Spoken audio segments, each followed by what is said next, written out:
Hey team, hope y'all are doing well. This is going to be my update for the month of April, and I'm just going to make it a shorter video.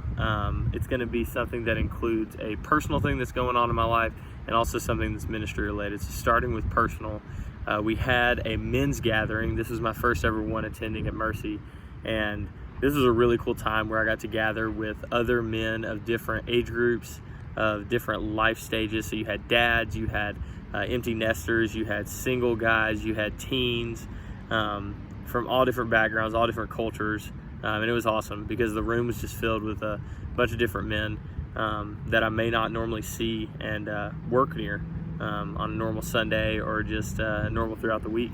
And that was a really special moment for me to get to learn from different men in life stages who have a few more notches in their belts. And we were taught by Pastor Spence this just beautiful teaching that I'm still kind of working on, especially as I'm entering into, I'm in the midst of engagement and about to be married. And it was this. At men's gathering, we learned that a godly man rejects passivity, accepts responsibility, leads courageously, and invests eternally. And I'm really trying to work on this rejecting passivity, this point of rejecting passivity. So yeah, it was awesome. The best part about it was easily the worship by far, and getting to hear a bunch of men sing and the octave just be through the floor and bringing the bass back, which I loved. And then moving on to ministry, we had a student parent roundtable, and we actually tackled the problem of pornography.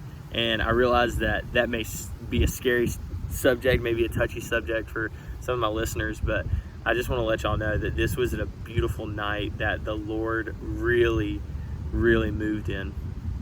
Because here's the thing, it's a hard subject to talk about, but we need to talk about it. The stats show us that most men and women have struggled or seen pornography sometime in their life. And so who better to inform our students and parents on this topic than the church? Because here's the thing, either the world's going to inform them or the church is. So I would rather the church inform them.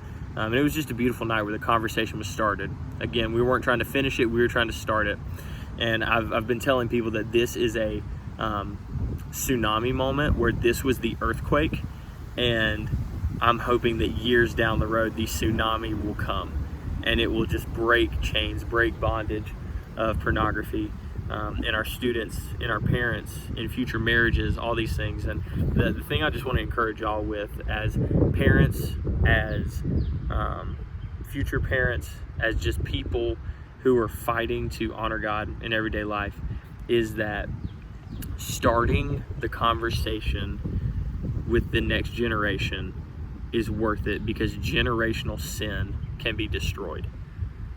So for the parents, generational sin can be destroyed by you boldly and courageously starting the conversation about hard topics.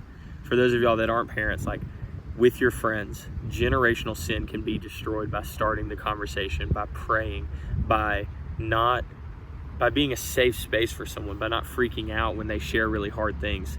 And I know that may be too simplified, but I just think that's how it is. And I think that's what Jesus did with people, was he just helped them in their hardship, and he started hard conversations and entered into spaces that we might think are awkward, but they're necessary. And so, yep, I realize this is getting to be a longer video, so that's how it goes. You say it's going to be short and it ends up being long. Thank y'all for supporting me. I love the ministry that I get to do. I love y'all as my supporters. Thank you for praying for me. Yeah, thanks y'all.